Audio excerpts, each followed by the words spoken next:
Bakit? Totoo ba yung yung mga sinasabi ng nila Ate Jack, Ano? nila Biancy, yung mga nakasama sa Palawan? Ay, During Palawan talaga may off ka. Mas para sa akin, yung Palawan talaga. wala ka dun, wala ka ba dun? Wala ako dun eh. Oh, yeah. Para sa akin, dun nagsimula ang lahat. Para sa akin, yun yung napansin ko sa inyo. Yung iba kasi sabi sa Naga daw, yung nag-date daw kayo. Kuno. Sa Naga. Hindi ko lang sasabihin, pero basta meron dun naganap na first time. First. Uy, ano ba? Ayoko maging specific, pero meron din first time na siguro unforgettable din naman sa akin. Grabe, first time. First time, bahala na po kayo. Ewan ko kung nabulong yata yun ni Beyonce, hindi ko pa napapanood yung na yun. Hindi mo na pakinggan yung sinabi ni Benzi, yung forehead kiss daw. Forehead kiss daw? Diba yung first time na yun? Dun ka, May masikip pa doon. wala akong sasabihin. Pero andun rin po ang EDC. And kung may bulong siya about sa jump car. Mamaya mo na yan. May bulong ako sa EDC, pero hindi ko sasabihin. Pero sasabihin, Hindi ko sasabihin. Grabe. Pero meron din ako sa EDC. May pangyayari pala sa Palawan na ang bira. Ano lang kamal, basta usap-usap lang. Feeling ko nangyari yung nasa Gumaos, parang bilog, tapos may gano'n. Walang cam. May idea ako, parang may gano'n. Parang ganun. Walang Nasa indoor. Doon kasi outdoor kasi yun eh. yun indoor. Okay. Parang nasa sala siguro. Sa pusap, nakapalibot yung sofa. Parang ganun na-imagine ko. Di ba? Ayaw kong sabihin. Sabi naman ito. Pero yun na yun. It is what it is. Basta, reason din ba yun para maging yung samahan ni Carla? Ano po?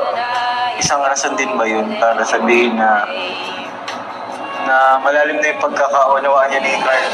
Ayun naman bro. I mean, every time na, let's say, lumalabas kami ng Bicol or... Bicol? Nalabas kayo ng Bicol? Hindi. I mean, kasamang din kalingap. So, I mean, nagkaroon ng mga chances na enjoy yung company ng isa't isa, parang gano'n. Tapos, mas nakasalamuha, mas naging open, mas lumalalim yung samahan. Parang gano'n bro. Pambira yan. Kaya kung gusto mo bro, mapawang ko nga pala ang EDC, shoutout po. Kasama kayo din bro, ano? Cameraman ako eh. Ay siya. Shoutout, ganda ng sound ko. Grabe Ganda Sana all. Ito kuya. Na-describe mo na ba si Carla? Describe. Paano ba dinidescribe si Carla para sa'yo? Ano ba si Carla sa'yo in 3 words?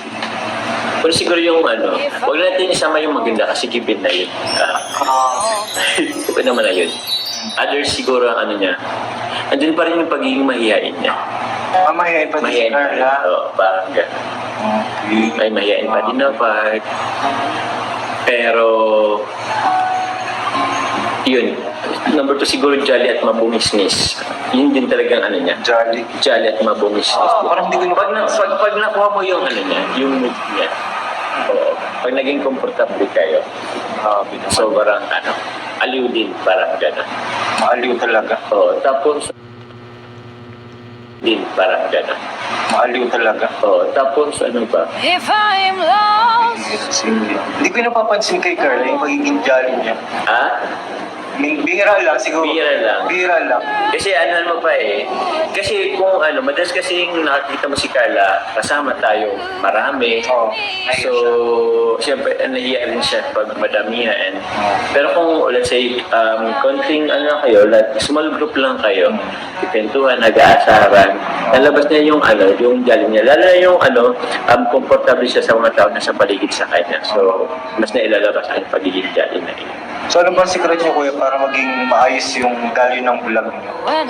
Nag-usap ba kayo before vlog or after vlog? May compliments para mag-boost yung self-esteem? Sakto lang din. Minsan kasi na lang din kamwat may. Alam mo sa vlog. Kamwat may, grabe. Parang kamwat may, I mean, Hindi na kailangan mag-usap-usap. Sabi nga niya, what you see is what you get. Kung ano yung magdaloy, yun na Oo. yun. Kung ano madali, yun na yun.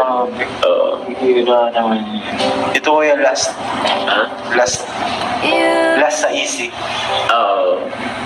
Hindi ko alam kung easy to. Ano ba ko yung ano? Kailan ba yung liham? Liam, actually yun na nga eh. Kasi, ano rin ako bro, Curious ka din. curious din ako sa mga nasulat